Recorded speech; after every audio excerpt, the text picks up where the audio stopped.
Sensoscopie, le podcast de l'intelligence sensorielle. Quand on nage avec les requins, mieux vaut ne pas saigner. Des inspirations essentielles pour décoder nos ressentis, comprendre le monde, notre environnement, pour tous ceux qui cultivent l'art de percevoir et bien plus.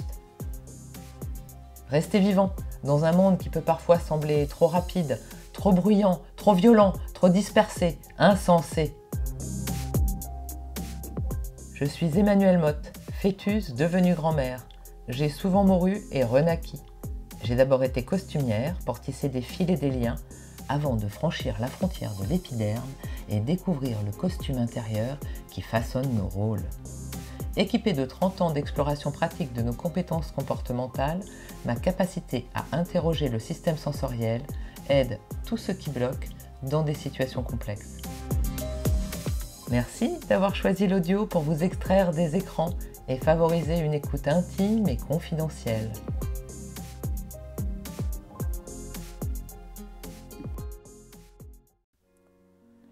Bienvenue dans le 22e épisode de Sensoscopie. Aujourd'hui, nous partons à la rencontre de Sandrine Chenives, une voix singulière, une véritable exploratrice de l'âme et de l'intelligence sensorielle. Sandrine nous guide au cœur de l'invisible, là où les frontières entre les vivants et les morts se fondent. Par ses longues recherches anthropologiques aux confins de la Chine, ses écrits et ses expériences personnelles, elle nous invite à embrasser notre destin avec conscience. De l'Occident à l'Orient, des rituels taoïstes au mystère de l'âme, cet épisode nous entraîne dans une quête d'équilibre, de transformation et de vérité intime. Une invitation à transcender nos héritages pour ouvrir des portes créatives et redessiner les scènes du grand théâtre qu'est la vie. Installez-vous confortablement pour ce moment d'exception, comme un voyage immobile qui risque de bouleverser vos perceptions, transformer vos croyances et célébrer le désir de vivre. Mais sans plus attendre, je vais laisser mon invité se présenter.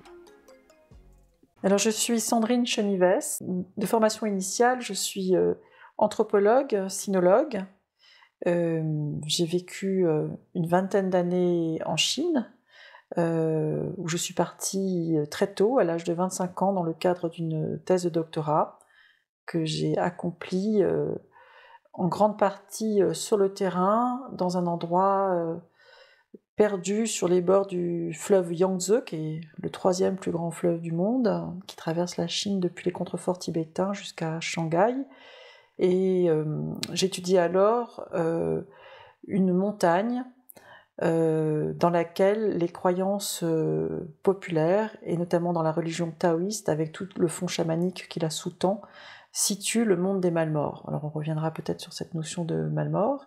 Et puis, dans la prolongation, dans le cheminement auquel m'a amené cette thèse de doctorat, et puis toute l'expérience vécue au cours de ces 4 années, 4 années passées sur ce terrain-là, donc ça veut dire dans cette région extrêmement isolée, où j'ai séjourné pendant de longs mois, avec de très courtes interruptions, des retours, dans voilà, la quête. J'ai mis du temps à comprendre d'ailleurs quelle était cette véritable quête. Elle était bien au-delà évidemment du sujet de thèse défini. Donc j'ai vécu 20 ans en Chine, ensuite j'ai donc prolongé ce séjour à la faveur d'une rencontre amoureuse, le père de ma fille. Puis je suis devenue ensuite psychanalyste, et notamment avec toute la dimension transgénérationnelle, et j'exerce donc aujourd'hui en France, dans le sud de la France, mais un peu partout en fait, puisque les consultations en distanciel permettent d'avoir des patients un peu partout dans le monde. Et je viens de publier donc, mon premier livre, qui s'appelle La forteresse des âmes mortes, voyage initiatique dans les montagnes taoïstes, et qui est en fait un livre qui raconte cette expérience de 4 années, vécue lors de mes 25 ans, lorsque j'accomplissais ce terrain anthropologique, ethnographique, au Sichuan, au long du Yangtze. Voilà. Merci Sandrine pour cette présentation. Je ne savais pas si j'allais t'arrêter sur anthropologue en se disant on en parlera plus tard, ou t'arrêter sur psychogénéalogiste. Je me suis dit bon, mais en fait c'est tout ça. Mais avant qu'on développe tout ça en toi, j'aimerais qu'on revienne à toi quand tu étais une petite fille. Et je t'ai demandé d'amener une photo de toi quand t'as quel âge sur cette photo? J'ai 5 ans et demi. Alors pourquoi cette photo de 5 ans et demi? C'est quoi ce ressenti aussi important?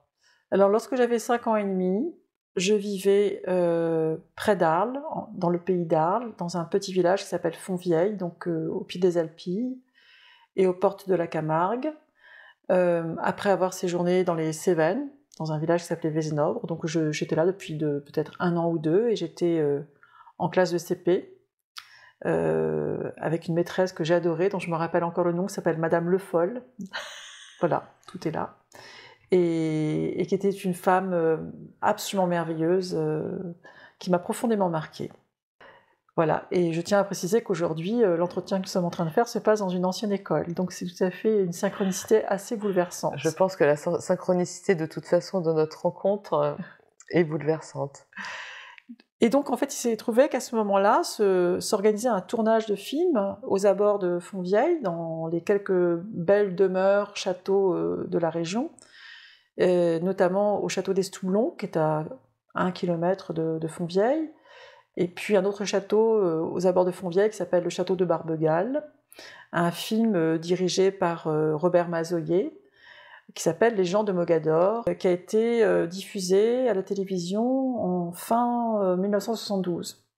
Mais le tournage se passe en 70 et 71. Donc moi je suis recrutée dans un casting grâce à Madame Le Foll qui me présente, voilà. Elle avait décelé en toi une sensibilité de comédienne. Ça se fait comme ça. Et ne comprenant pas vraiment dans quoi je suis, parce que j'avais pas encore la notion de ce que ça pouvait être un film, mais ce que je percevais déjà, c'est qu'il y avait comme une frontière qui m'était autorisée de passer entre le réel et l'imaginaire, et que je pouvais aller de l'un à l'autre et de l'autre à l'un.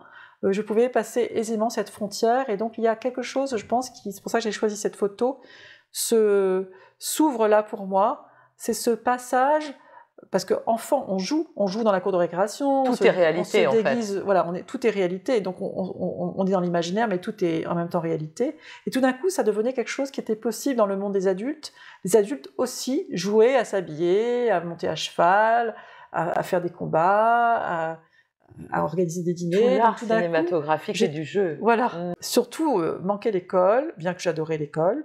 Je jouais le rôle de la petite Amélia, la deuxième enfant du couple. Donc c'est la première scène que je joue, parce que dans les films, souvent, on joue les scènes de manière complètement anachronique. Donc on commence par une scène qui est la mort de mon frère aîné, qui meurt d'une pleurésie. Donc en fait, c'est un repas de famille.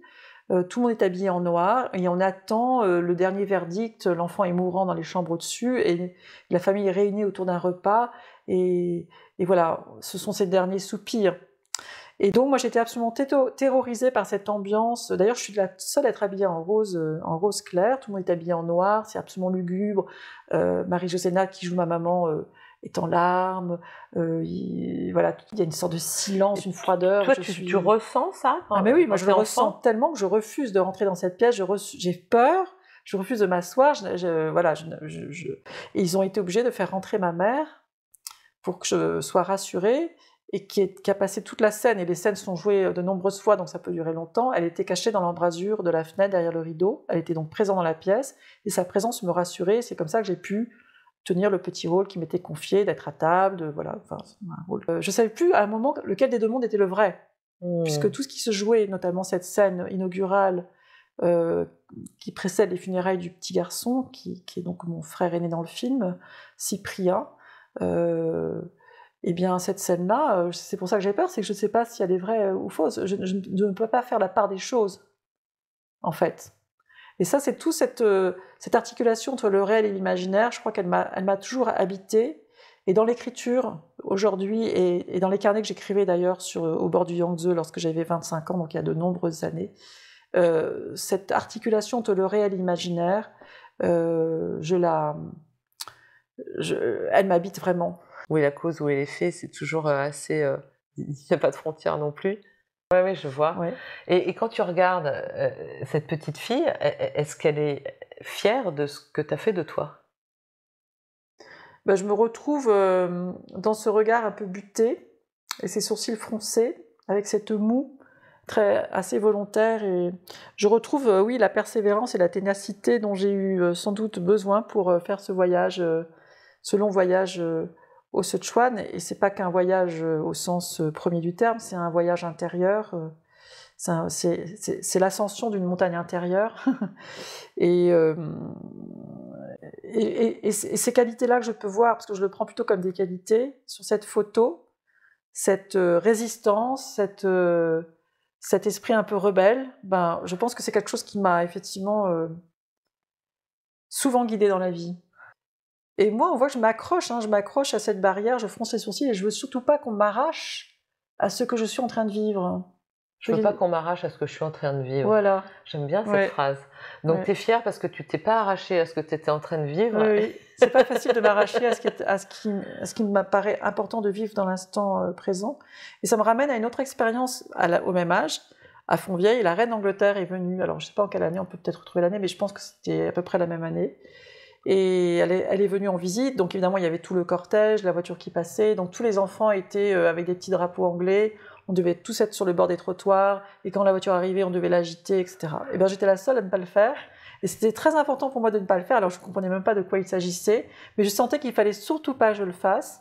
Il y avait le fait de me conformer à une sorte d'esprit de groupe, à une règle générale, c'est quelque chose qui me rebutait profondément, de devoir me conformer à quelque chose que je ne comprenais pas. Et ça, je l'ai toujours retrouvé, en fait, dans plein de situations de vie, de ne pas pouvoir me fondre dans le groupe ou dans une dynamique plus générale à laquelle je ne sais pas à quoi j'adhère, en fait. En fait, tu dis à quelque chose que je ne comprenais pas. Ça veut dire que quelque part, tu as une écoute sensorielle qui t'indique quelque chose, que la réalité t'indique autre chose. Oui. Enfin, une forme de réalité. En fait, je ne sais pas pourquoi je refuse de le faire, finalement. Je refuse de le faire parce que tout le monde le fait. Parce que toi, tu me dis, non, mais je veux pas faire comme le groupe.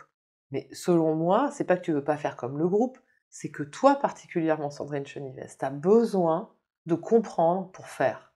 Et est-ce que c'est peut-être une supposition de ma part, mais est-ce que c'est pas ce qui te donne ce courage, cette volonté d'aller comprendre cette histoire de frontière entre le visible, l'invisible, qui est déjà un peu dans cette scène de petite fille, dans ce tournage, où tu as déjà toutes les graines de ce que tu vas vivre plus tard quand même, où je rêve.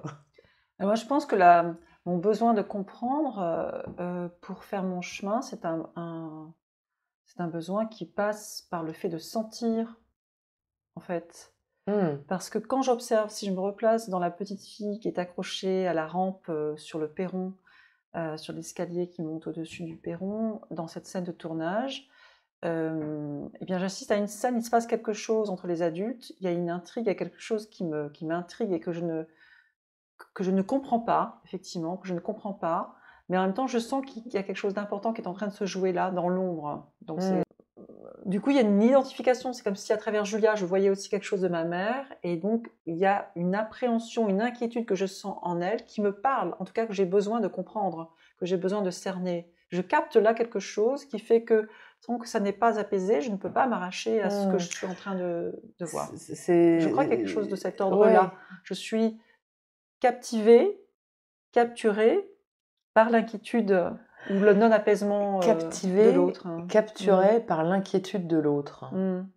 Oui. C'est quelque chose que tu ressens encore aujourd'hui? Oui, alors ça c'est quelque chose qui m'a toujours accompagnée, parce que je peux encore le ressentir dans ma vie actuelle, c'est-à-dire que si je sens que les autres ne sont pas en paix autour de moi, j'ai besoin, je sais pas, de faire quelque chose pour harmoniser et que l'harmonie soit partagée. Donc j'ai un très très grand besoin d'harmonie. Mais en fait, si je sens autour de moi des résistances ou des dissonances, j'ai besoin de les percer ou de les mettre à jour plutôt que de les laisser exister. Donc c'est vrai que j'ai peut-être une hypersensibilité qui fait que je suis traversée par ces dissonances et que pour ma propre paix, j'ai besoin que quelque chose s'harmonise autour de moi. Alors c'est vrai que la plus grande expérience de dissonance que j'ai pu avoir, c'est effectivement lorsque le couple de mes parents, lorsque j'avais une quinzaine d'années, du fait de la perte d'un enfant au moment même de la naissance ou juste avant la naissance, fait exploser le couple de mes parents. D'abord plutôt qu'une explosion, c'est plutôt un effondrement sidéral. On plonge, toute la famille plonge dans la sidération. Ma mère perd un enfant au 8e mois de grossesse. Elle attrape le toxoplasmose d'une manière complètement idiote en nettoyant les bols de notre chat et elle n'était pas vaccinée. Et donc, voilà, l'enfant meurt. Et nous étions à l'époque en train de faire un parcours en voiture pour arriver en Bretagne, qui était notre lieu de vacances pour les étés, comme chaque été. Et puis à la fin du voyage, dans la voiture, il y a un silence de plomb qui commence à s'installer. Je sens ma mère justement inquiète. Elle a les mains sur le ventre et elle dit « je ne sens plus le bébé bouger ». Elle le dit plusieurs fois et tout d'un coup, il y a comme une sentence de mort qui tombe dans la voiture. On est tous angoissés. Enfin, moi j'avais donc 14-15 ans. Et lorsque l'on arrive dans T'es toute seule dans la voiture non, avec il tes y a parents? mon père conduit, ma mère est à la place du passager, et derrière mon jeune frère et moi. Mon frère avait 12 ans et demi, et moi presque 15. Et on arrive chez les amis qui nous accueillaient en Bretagne, et puis le lendemain matin, ma mère va faire donc des examens à l'hôpital, et quand je reviens de la plage, c'est la mère, l'amie de mes parents qui m'accueille, et qui est en larmes, éplorée.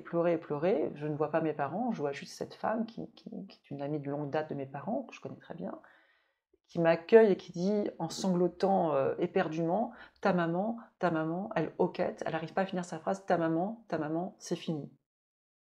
Et donc moi je pense que ma mère est morte. Et j'ai une crise de nerfs qui ressemble un peu à une crise d'épilepsie, mais qui n'en est pas une. Donc mon corps se fragmente, se convulse. J'ai un sentiment d'être fragmenté de l'intérieur. J'ai l'impression de voir mon corps saisi comme dans une immense électrocution et qui tombe par fragments sur le sol. Et je perds plus ou moins conscience. Et c'est là que je comprends que c'est pas ma mère, mais c'est le bébé qui est mort. Voilà. Donc en fait, j'ai d'abord cru que c'était ma mère qui est morte avant de savoir que c'était le bébé qui était mort. Donc évidemment, on est reparti assez rapidement, on n'a pas passé ce séjour de vacances, on est rentré chez nous, et la clinique près d'Aix-en-Provence, qui est une célèbre clinique et qui suivait ma mère, lui a conseillé de ne pas accoucher de cet enfant mort et de le garder jusqu'à ce que l'accouchement se passe naturellement. Ce qui, lorsque je raconte cette histoire aux gynécologues, notamment aux gynécologues qui m'a accouchée et aux personnes de la profession, ils me disent mais c'est une aberration absolue. Donc elle a porté cet enfant mort pendant 1 mois parce que, disait-il, c'était trop risqué. Alors je ne sais pas, il y avait peut-être des risques, trop risqué de provoquer un accouchement. Donc elle a porté un enfant mort dans son ventre pendant 1 mois. Et donc on avait beaucoup d'échanges, on était vraiment proches. Et donc ça a été quelque chose d'effroyable, d'absolument effroyable, autant pour ma mère que pour mon père, pour tout le monde. Et voilà, donc cet enfant, une fois accouché, a été nommé Aurore. Donc j'ai une petite sœur, effectivement, mal morte, qui s'appelle Aurore. Donc effectivement, une espèce de choc initiatique, on va dire, assez puissant, d'un phénomène d'impuissance. Oui. Parce que du coup, vous êtes face à la mort, complètement impuissant, et ça vient dévaster. Et tu dis que ça explose le couple, ça veut dire que derrière, ça ne récupère pas. Ce que ça nous évoque peut-être, c'est au niveau de la sensibilité que toi tu as, c'est que les drames viennent révéler une particularité où toi, tu as quelque part un devoir de faire quelque chose de ce sujet, avec la sensibilité de porter aussi la souffrance, une espèce d'état frontière qui t'est familier aujourd'hui, mais une capacité à naviguer dans les ressentis de chacun.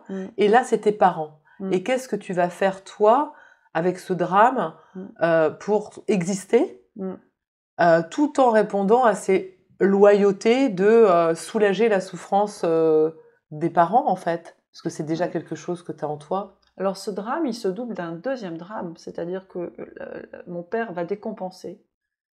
Alors pas uniquement à cause de cet événement-là, mais je pense que, comme je le disais à l'instant, il avait en lui des fractures souterraines profondes qu'il n'avait jamais, qu'il avait toujours cachées derrière un amour de la vie. Un drame révèle souvent des fêlures anciennes. Oui. Voilà, donc une très grande créativité. Donc c'était la maison de mes parents dans laquelle je vivais, c'était la maison familiale, c'était la maison du bonheur. Mais tout d'un coup, il y a cette bascule, cet effondrement. Mon père décompense et sombre dans une très très grave maniaco-dépression, qui devient fou, devient violent, devient terrorisant. En fait, on vit ensuite à partir de ce moment-là, dans la terreur. Dans les quelques mois qui vont suivre la mort du bébé, on vit dans la terreur pendant des années. Et puis bon, moi je suis partie ensuite faire mes études à Paris, j'avais 17 ans. Comment tu te protèges à ce moment-là Toi, tu as donc cette sensibilité, tu sens la décadence, enfin la chute. Voilà, ma manière de me protéger, c'est de comprendre. Voilà, c'est ça. Parce qu'en fait, je ressens, voilà. je ressens comme dans la scène initiale du film, c'est-à-dire je ressens des tensions, je ressens de profondes dissonances, et ce que j'ai envie de faire, c'est de comprendre et de guérir quelque chose.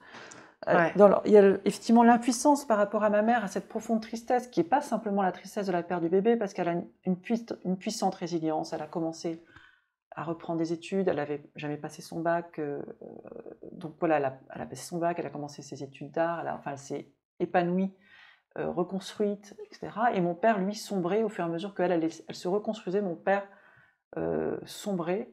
Et j'ai essayé aussi d'établir un dialogue avec mon père, mais c'était un dialogue à travers la folie, à travers des frontières très hermétiques. C'était pas du tout mon père, qui a toujours été un homme merveilleux, généreux, aimant, tendre. Mais son démon qui parlait à travers lui. Ouais. Donc tout d'un coup, beaucoup d'ombres qui sortaient, beaucoup de frustration, lui, de ne pas avoir osé vivre sa vie, parce que je pense que c'est ça aussi une de mes motivations, c'est que mon père, il faisait des études de beaux-arts. Il a eu un premier prix en professorat aux Beaux-Arts. Et quand il a annoncé à son père qu'il allait épouser ma mère et qu'il allait devenir peintre, il peignait très bien, il avait été déjà primé dans des expositions. Eh bien, mon grand-père lui a dit, mais c'est pas un métier, c'est un métier de bohémien, donc tu vas rentrer dans la boîte d'informatique du cousin, et c'est ça l'avenir. Si tu veux fonder une famille, ne compte pas sur moi pour t'aider avec ta peinture. Donc voilà, et il faut être dans la raison, du côté de la raison. Et en fait, mon père, par loyauté ou par peur peut-être d'affronter son vrai rêve, a fait ça, c'est-à-dire qu'il est rentré dans cette boîte d'informatique du cousin. Il a continué à peindre toute sa vie magnifiquement. Il avait pas mal vendu aussi à un moment au Japon, mais en même temps, c'était un à côté. Et il s'est laissé dévorer aussi par le monde de l'entreprise. Ton site, L'Arbre dénoué, Oui. Comment on vient libérer des malmorts, hein, donc des morts dont le souffle de vie a été coupé trop vite et qui viennent habiter les vivants quelque part. Est-ce que tu as fait ce travail-là pour ton père, et de comprendre peut-être aussi qu'il y avait un malmort dans la lignée qui venait contrarier tout ça? De toute façon, dans les lignées sont tissées de malmorts. Hein. Bien sûr, j'imagine. Mes patients, je vois tellement d'arbres, donc effectivement, toutes nos lignées sont. Mais du coup, comment, toi, aujourd'hui, avec ce que tu sais et ce que tu as compris, puisque finalement ta libération a été par la compréhension, tu le savais déjà, et ce qui, j'aime bien cette phrase, il faut des générations de faussaires pour faire un Rembrandt, et je te considère comme une Rembrandt, et d'avoir bien souffert et de faussaires, c'est-à-dire d'inachevé, ou d'irrésolu, ou de souffrance sur des générations, sur des malmorts, sur des... Voilà, et que tout ton travail a mené à une libération, et de toi et de la lignée. Et aujourd'hui, avec ce regard-là, du travail que tu fais, est-ce que tu parlerais différemment à ton père, ou qu'est-ce que tu aurais à dire à ces gens qui sont pas qui ont été quelque part possédés par des souffrances, des irrésolus? Mon père, là, il est possédé, au-delà des malmorts éventuels de la lignée, il est aussi possédé, ou ce que lui transmet mon grand-père, c'est la peur de manquer, en fait. Et ton grand-père, lui, il avait aussi... Mon grand-père, il était banquier. Il avait fait fortune pendant la crise de 29 en tant que Golden Boy à la Bourse de Paris. Son père, lui, était aussi banquier. Voilà. Et en même temps, il était astrologue, donc il avait quand même... Ah ouais, donc ils ont tous un double informaticien, peintre, astrologue, banquier. C'est ça. Mais ce que je veux dire, c'est qu'en fait, au-delà des morts et des malmorts de nos lignées, il y a nos propres morts intérieures, ce que j'appelle des petites ou des grandes morts. Et je me réfère aussi au travail de Clarissa Pinkola Estés. Femme qui court avec les loups. Femme qui court avec les loups, qui est dans le très beau conte du poil de l'ours, dans le chapitre 10, qui est un très beau conte qui nous parle de la colère, de la rage et du pardon.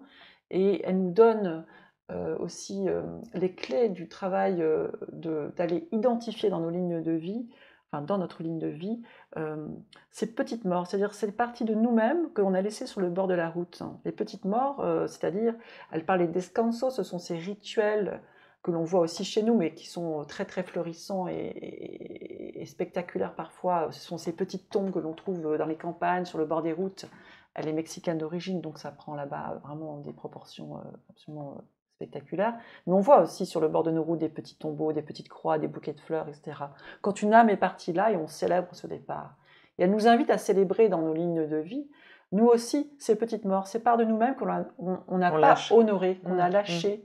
Alors parfois, c'est un événement, c'est la perte d'un être cher, mais parfois, c'est quelque chose que l'on n'a pas osé faire, on n'a pas osé embrasser notre destin. Et je pense que mon père, à cet endroit-là, il n'a pas osé embrasser son destin. Et il a eu une deuxième chance parce que j'étais 1 an après son mariage, le mariage de mes parents, donc ma mère était enceinte de moi, et ils ont découvert dans le Luberon, entre Ménherbe et Beaugneux, un petit hameau qui à l'époque valait pas plus d'1 année de salaire de mon père. Et en fait, ils ont failli l'acheter pour créer une école d'art et des ateliers de peinture, transmettre leur enseignement. Et en même temps, c'est la peur qui a gagné. Voilà. Comme s'il y avait eu. Donc aujourd'hui, je serais millionnaire. Mais... non, mais t'aurais pas fait. Tu nous aurais pas légué cette richesse, enfin. Voilà, exactement. Sandrine, parce que oser embrasser son destin, c'est quand même quand on regarde cette petite fille aujourd'hui et que tu me réponds oui, je suis fière de ce qu'elle a fait d'elle. Elle a embrassé son destin quand même. Mais c'est ça, et j'en parle parce que je pense que pour moi, cet effondrement de mon père et cette décompensation extrêmement traumatique et traumatisante pour l'entourage. Parce qu'il aboutit à la mort de ma mère. C'est pour ça qu'il meurt d'un accident, j'aurais presque envie de dire conjugal. Un accident conjugal. Oui. Quand elle est morte, les médecins de la Timone ont dit à Marseille que c'était une rupture d'anévrisme, mais le père de ma mère, qui avait vu ma mère 6 mois avant, elle est allée le visiter en Normandie, disait qu'elle avait des flashs constants et elle avait fait son testament bien avant sa mort, enfin quelques mois avant. Donc tout laisse à penser qu'elle prévoyait cette mort et qu'elle sentait qu'il y a quelque chose qui n'allait pas en fait. Okay. Voilà.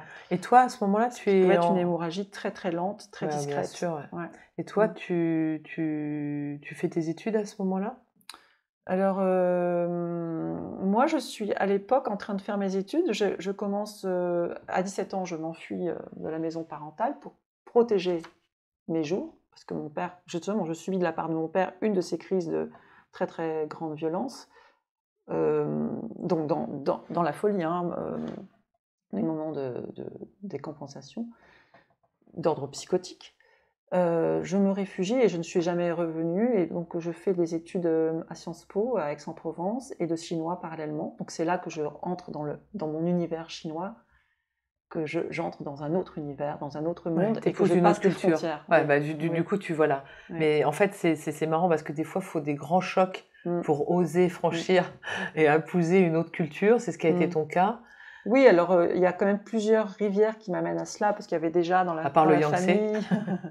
Dans la famille, on a toujours beaucoup parlé de la Chine, puisque mon arrière-grand-mère vivait en Extrême-Orient toute une grande partie de sa vie. Elle était aussi écrivaine, une sorte de comtesse de Ségur de l'Extrême-Orient. Elle a publié beaucoup de livres. Elle avait pour parrain Émile Zola. Et quand elle est rentrée des Philippines où elle a vécu, elle a beaucoup voyagé en Extrême-Orient. Elle a ouvert un salon littéraire dans le 7e arrondissement, dans son petit hôtel particulier à Paris. Parce que c'est vrai que on l'apprend dans ton livre, y a quand même cette capacité à rester enfermé des jours et des jours, accroché dans une montagne au milieu de nulle part, au fin fond de la Chine en 90, 93, et où tu vas avoir cette force d'écrire et de traduire. Donc c'est comment une jeune fille, tu as 24 ans quand tu pars, peut rester enfermée toute seule. Et puis les gens sont un peu hostiles, c'est pas comme si tu avais un groupe de potes au bar le soir pour aller boire je sais pas ce qu'ils boivent.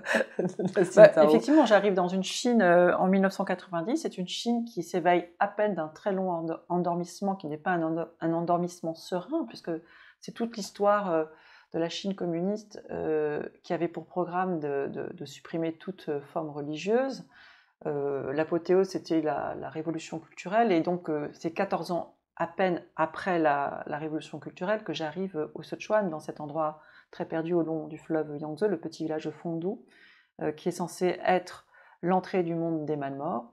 Et effectivement, donc les lieux sacrés, les temples réouvrent à peine, c'est extrêmement timide, c'est très fragile, les gens sont encore imprégnés de peur, de montrer, voilà, donc s'il y a de très légères reprises religieuses se font un peu sous le manteau, en tout cas c'est pas quelque chose qu'on va livrer à un étranger.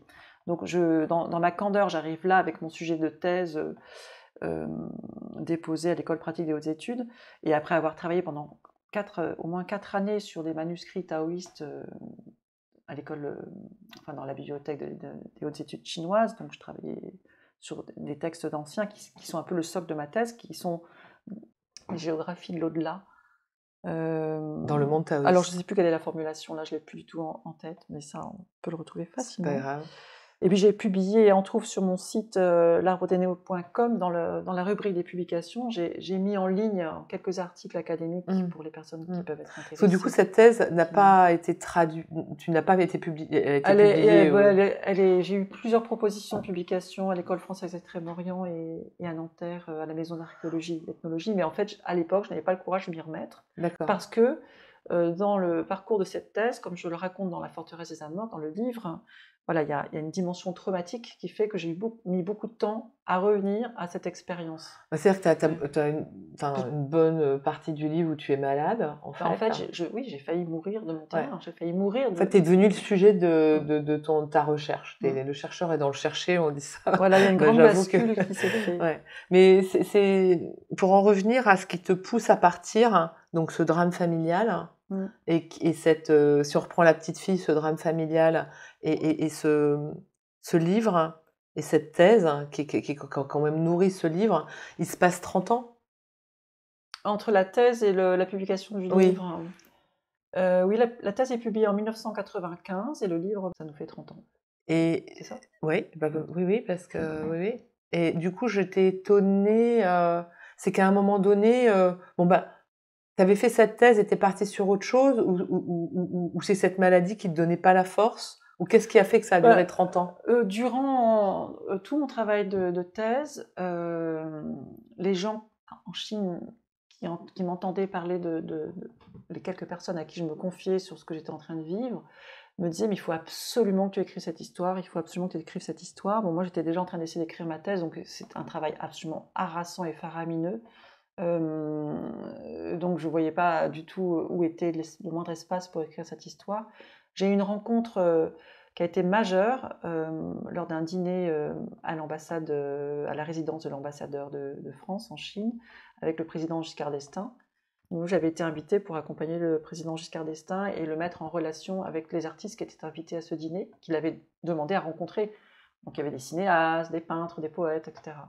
Et en fait, j'étais assise à sa droite et il me posait plein de questions sur qui j'étais. Et j'arrivais l'avant-veille, je rentrais du Sichuan, d'un de mes terrains au Sichuan. Et grand écart. Je rentrais de 6 mois dans la boue, sur le bord du Yangtze, perdu au milieu des âmes mortes. Et j'arrive dans ce dîner. Et passer ton manteau à double épaisseur. Voilà. Et donc, du coup, je lui raconte un peu l'histoire de ce que je suis en train de faire. Et il me dit, mais c'est extraordinaire, vous devez absolument écrire cette histoire. Bon, quand j'ai commencé à écrire, il était vraiment très présent. Je venais lui lire, je lui envoyais mes chapitres les uns après les autres. Il me faisait des retours. Et c'est pour ça que je lui dédie aussi toute ma gratitude à la fin du livre. Il a vraiment été un personnage très important dans la réalisation de cet écrit, qui en fait, c'est pas que je réécris pas une histoire à distance, parce que parfois on me dit « Ah, t'as mis 30 ans à écrire ». J'ai mis 30 ans à l'offrir, enfin le proposer à des maisons d'édition. Parce qu'en fait, ce sont mes écrits, ce sont les écrits de mes carnets. Ce sont mes carnets d'ethnologue. Il y a aussi les dessins que je faisais, mes petits dessins que je faisais parce que j'adore ces dessins. On ne parle jamais des dessins, alors bon, je me dis c'est vrai que c'est des dessins un peu naïfs. Ah non, ils sont trop beaux. Franchement, ça plonge, et puis je trouve que ça donne justement la sensibilité de toi dans ta perception de ton environnement. Effectivement, il y a un côté naïf, presque dessin d'enfant, mais je trouve que les personnages, on sent vraiment, on sent surtout le gigantisme, je ne sais pas si ça se dit comme ça, de la nature. Est-ce qu'on peut évoquer que cette configuration géologique, finalement, peut avoir inspiré aussi le taoïsme? Eh bien, en fait, le taoïsme vient du mot Tao. Alors, le Tao n'appartient pas que au taoïsme parce que le Tao signifie la voie, V-O-I-E, la voie. Une voie, un flux, quelque chose qui permet la transformation, quelque chose qui amène à Comme une rivière. à une dynamique cyclique de transformation. Et donc, que ce soit le confucianisme, le bouddhisme ou le taoïsme, les trois religions ont chacune une manière de parler du Tao. Mais le Tao, dans la compréhension taoïste, c'est quelque chose qui nous ramène aux souffles primordiaux. C'est quelque chose qui nous ramène à l'avant-création du monde. Les souffles primordiaux, c'est des souffles qui sont indifférenciés, qui sont voilà, donc, et qui vont, par le fait d'une dynamique, se différencier en deux polarités, le yin et le yang, qui créent une dynamique. Et cette dynamique, c'est la dynamique de la transformation. C'est dynamique des contraires. Voilà. Moi, j'aime pas tellement dire les contraires. J'aime bien dire des polarités. En fait. Des polarités qui en fait se nourrissent l'une l'autre. Quand on regarde le signe du yin et du yang, que tout le monde connaît, on le voit beaucoup maintenant en Occident, on s'intéresse énormément, et il y a toutes ces pratiques qui fleurissent dans tous les sens, de Qigong, et c'est merveilleux, de Qigong, de Tai Chi. Donc le signe du Tai Chi, ça s'appelle le fait suprême, qui est partagé entre deux sortes de haricots dont l'un est noir et l'autre est blanc, et chacun en son sein contient le germe de l'autre. Hein, donc quand on a le haricot blanc, qui est par exemple le yang, on a le petit point noir du yin qui commence à émerger et qui va s'expandre jusqu'à devenir voilà, entièrement en noir. Et donc dans chaque polarité, il y a déjà ce point d'émergence de l'autre polarité. Donc c'est un nourrissement permanent, c'est un continuum permanent, et ça n'est jamais dans la répétition du même. C'est-à-dire c'est quelque chose de spiralaire, on est toujours dans la transformation. Ce qui nous ramène à ce livre originel qui s'appelle le Yi King, le Yi Jing, en fait, dans la prononciation actuelle, le livre des mutations, le livre des transformations, qui est un livre extrêmement ancien, qui a plus de 3000 ans, et qui est en fait enfin c'est plus qu'un livre, c'est une structure. Il nous parle de la structure du monde. C'est un livre qui est basé sur 64 hexagrammes, des hexagrammes composés donc de 6 traits superposés, des traits yin et des traits yang. Donc les traits yang sont plats et les traits yin sont coupés au milieu. Et donc la combinaison de ces hexagrammes donne on obtient 64 hexagrammes qui sont des oracles. Je me souviens avoir tiré le Yi King où donc on peut tirer des baguettes ou des pièces de monnaie, et selon si c'est pair ou impair, on va mettre un trait plein ou un trait à deux traits, et ça va nous donner un hexagramme, et cet hexagramme a une signification qui nous aide à prendre des décisions. Voilà, on peut poser des questions très concrètes, et en fait, chaque hexagramme correspond à une occurrence énergétique du moment, de l'instant. Donc là, on est... Voilà. Et en fait, si on observe le nombre, si on compare tous les hexagrammes, donc les 64 hexagrammes, les 64 oracles qui découlent de ces hexagrammes, on constate que la majorité des recommandations du Yi Jing, c'est le yin, une posture yin. Yin, c'est tout ce qui est plutôt de l'ordre du retrait, de l'observation, de prendre son temps.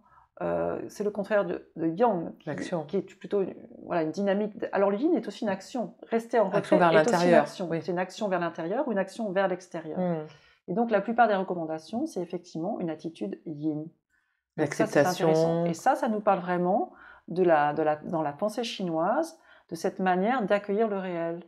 Nous, on aurait peut-être plutôt tendance, dans notre construction en Occident, à aller de l'avant, à vouloir contrôler, maîtriser. Et donc notre rapport à la nature, il découle aussi de ça, c'est-à-dire que c'est une nature que l'on doit maîtriser, on va agir contre ou avec, ou on va protéger la nature, ce qui est aussi une action, mais qui montre qu'on est extérieur à la nature et pas inclus dans la nature. Dès qu'on doit déployer une action de protection, c'est que l'on est en dehors, extérieur à l'objet que l'on doit protéger. Alors qu'en Chine, le taoïsme, qui imprègne toute la pensée chinoise et le comportement même des Chinois, c'est le noyau dur culturel, eh bien, nous parle d'une symbiose. C'est-à-dire qu'on fait partie de la nature, on est dans la nature et on l'habite et elle nous habite. Le cosmos est aussi à l'intérieur de Oui, on le voit de nous. énormément dans la médecine chinoise. Voilà, et la médecine chinoise est le reflet absolument Dans superbe l'acupuncture, dans les massages, Mm. etc., tu sens bien qu'il y a cette énergie intérieure qui n'a pas de frontières, en fait. Et ça rejoint ce que tu disais sur les frontières entre la mort et la vie, le visible et l'invisible, le vivant et comment et ce vivant... le jouet et tout ce qui est joué, enfin tout l'imaginaire et le réel. C'est-à-dire, et c'est vrai que ça vient sans doute de cette expérience fondatrice lors de ces scènes de tournage. Sur le tournage. Où je vois bien, où je suis à la fois, enfin, où ce que je vois jouer sous mes yeux est tout autant réel pour moi que fiction. Et à la limite, ce qui est de l'ordre du réel, c'est-à-dire les équipes de tournage, etc., c'est plutôt ça, la fiction. Et le réel, pour moi, c'est ce qui se joue sur la scène. D'où mon amour pour le théâtre, parce que c'est une de mes autres grandes passions. Et si on parle des rêves, de ce que l'on n'a pas osé, quand je parlais de mon père qui n'a pas osé devenir peintre à plein temps, moi, j'avais plein de rêves. Donc, en fait, mon parcours de vie, c'est pour ça que je dis que, quelque part, enfin, j'écris dans mon livre que je voulais inventer mon éternité parce que j'ai plusieurs vies à vivre. Et que, bon, ma première vocation, quand j'avais 11 ans, c'était d'écrire, donc de devenir écrivain, très fasciné par Boris Vian à l'époque, que je lisais beaucoup trop tôt sans vraiment comprendre ce que pouvait être le surréalisme que je lisais à la lettre. Donc ça donnait quelque chose d'assez dingue. Et puis il y avait voilà, l'inspiration de tous les grands explorateurs, donc être écrivain, chercheur, exploratrice. Donc ce qui s'est passé effectivement à travers mon parcours d'anthropologue. Le parcours de thérapeute, il découle effectivement de tout ce que l'on a évoqué dans cette hypersensibilité de capter en l'autre. Et le besoin de comprendre. Et le besoin de comprendre. D'où l'étude psychoclinicienne, recherche, étude.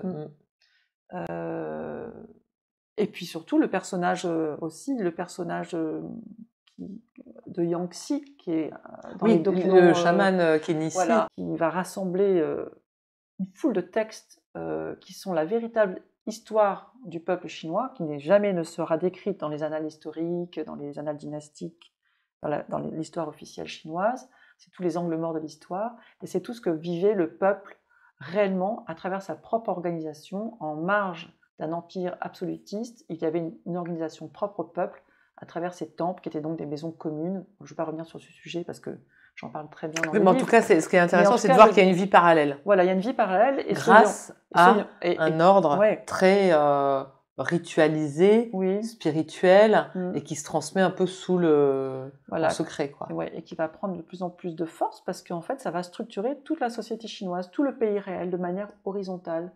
Le taoïsme qui se développe sous une forme organisée dès le IIe siècle de notre ère, qui contribue à l'effondrement des Han, similaire à l'effondrement de l'Empire romain, et qui puise dans un immense fond chamanique qui remonte à la haute antiquité, qu'il a conservé en son sein. Donc en fait, on a un mélange de chamanisme et de taoïsme que Fengdu, justement, c'est ce qui m'intéresse à Fengdu.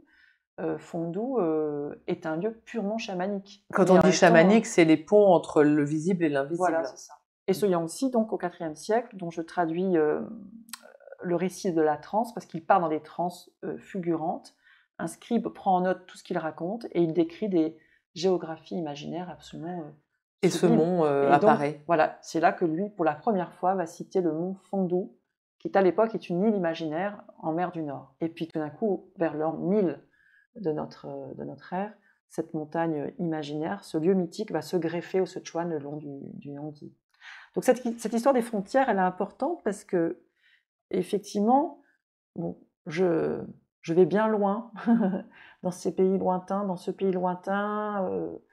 les maîtres taoïstes que j'avais été voir sur le mont de la pureté suprême, près de Chengdu, et qui m'avaient dit, écoutez, c'est merveilleux d'aller travailler sur ce sujet, parce que nous, on n'a pas encore le droit de travailler sur ça, et c'est un sujet fondamental, mais c'est un sujet plein de risques. Fengdu, c'est un lieu risqué, c'est un endroit, une zone tellurique majeure, il y a des émanations, il y a des failles, enfin bref, prenez vraiment soin de vous-même. Il m'avait donné des talismans pour me protéger, donc il y avait quand même une certaine appréhension au fur et à mesure que j'avançais vers Fengdu. J'ai l'impression de prendre vraiment mon temps pour y arriver.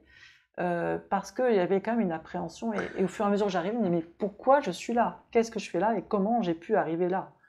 Et puis une fois là, j'étais vraiment un peu prisonnière du lieu, c'est-à-dire dans une quête d'obtenir des informations comme une jeune chercheuse, une jeune ethnologue qui veut vraiment remplir son contrat avec sa proposition de thèse.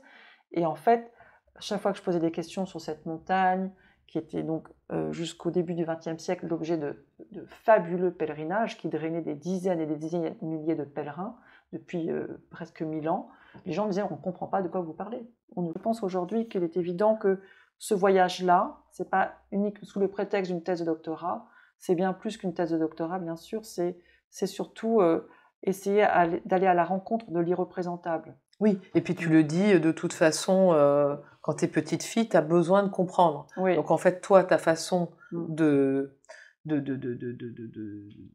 traverser ce traumatisme, c'est d'aller en faire une thèse et de comprendre qu'est-ce qu'est un mal mort et qu'est-ce que notre rapport à la mort et comment laisser la mort nous transformer. Oui. On a déjà l'idée de la mort, on a déjà l'idée de prendre la graine de la mère et tu vas vers le yin-yang qui est le germe de l'autre en moi et ces états frontières dans les identités, dans les loyautés, comment pour quelque part réparer ta propre lignée, tu vas aller en faire un concept, et aujourd'hui c'est ton travail, peut-être reconfigurer les liens qui ont été abîmés par des drames, des chaos, des difficultés existentielles.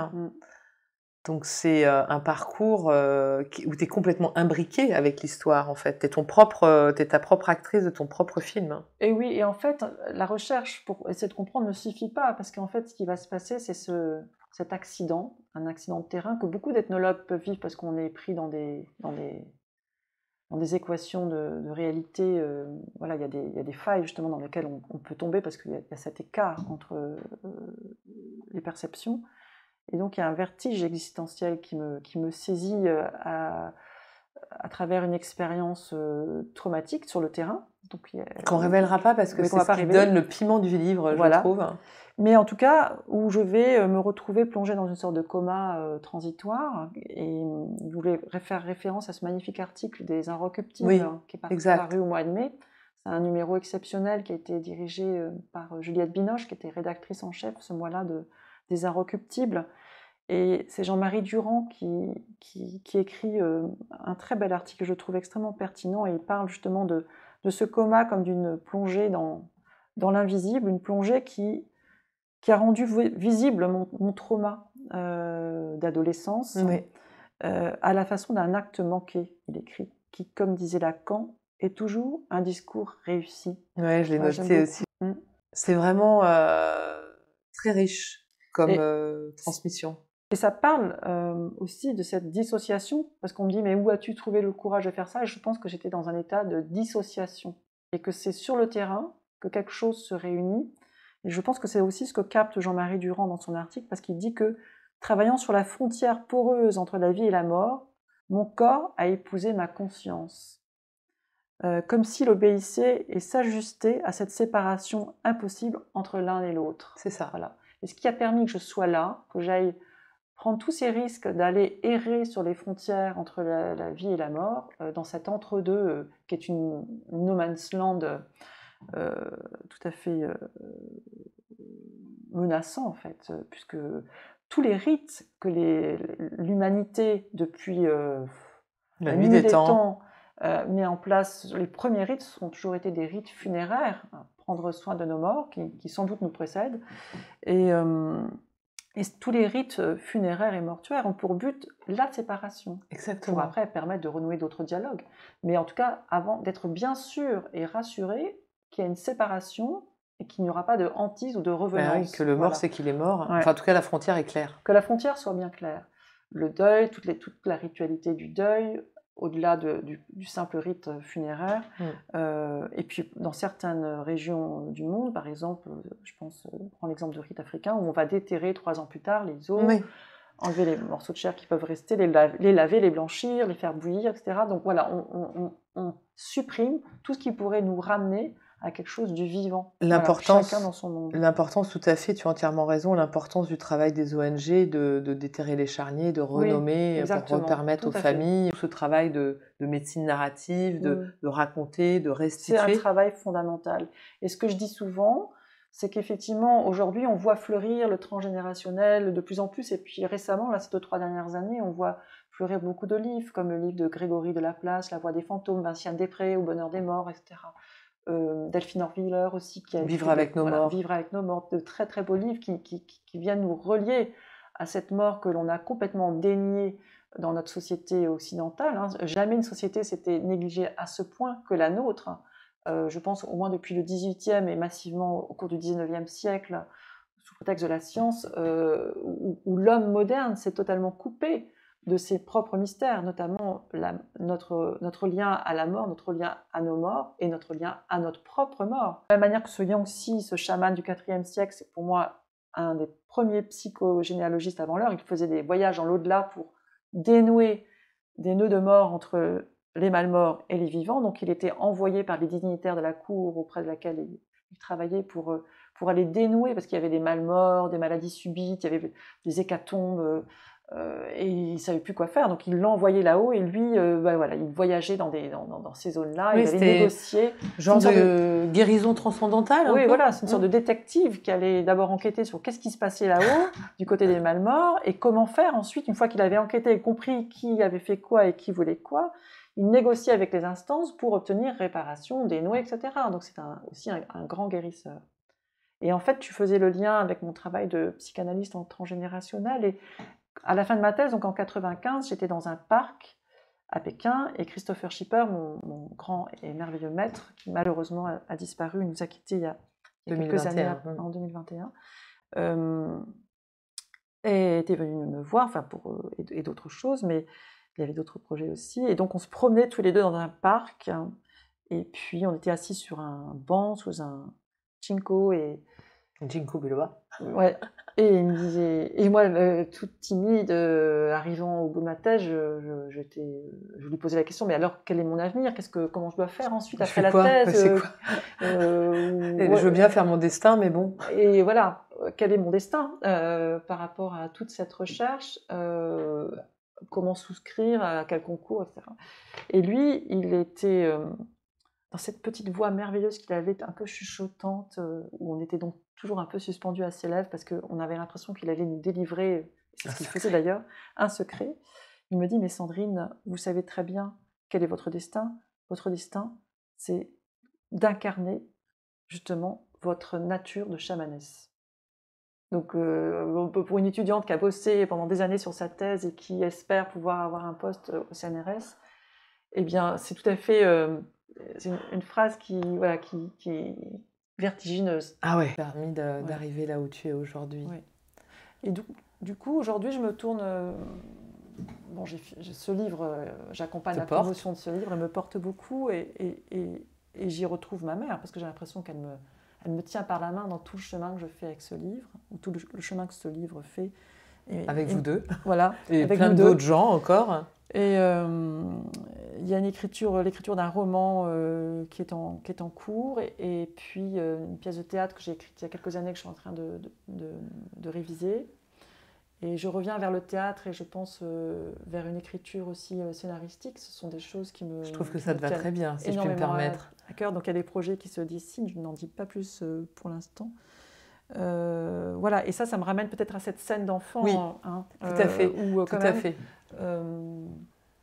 J'ai beaucoup travaillé le théâtre à une certaine période de ma vie, pendant une dizaine d'années, avec une extraordinaire metteuse en scène qui est Ophélia Théo, de la compagnie du Comte Amer, et Marc Zamit, son mari, mais elle enseignait le théâtre au théâtre de Colombes, et on a monté beaucoup de pièces là-bas, et j'ai immensément appris avec elle, et dans sa manière extraordinaire d'aller chercher dans le sous-texte, derrière le texte de théâtre, cet espace invisible dans lequel le comédien peut se se placer. De toute façon, j'ai envie de dire, tu es toujours dans ces visibles, invisibles et cette traduction. En fait, tu es une grande traductrice.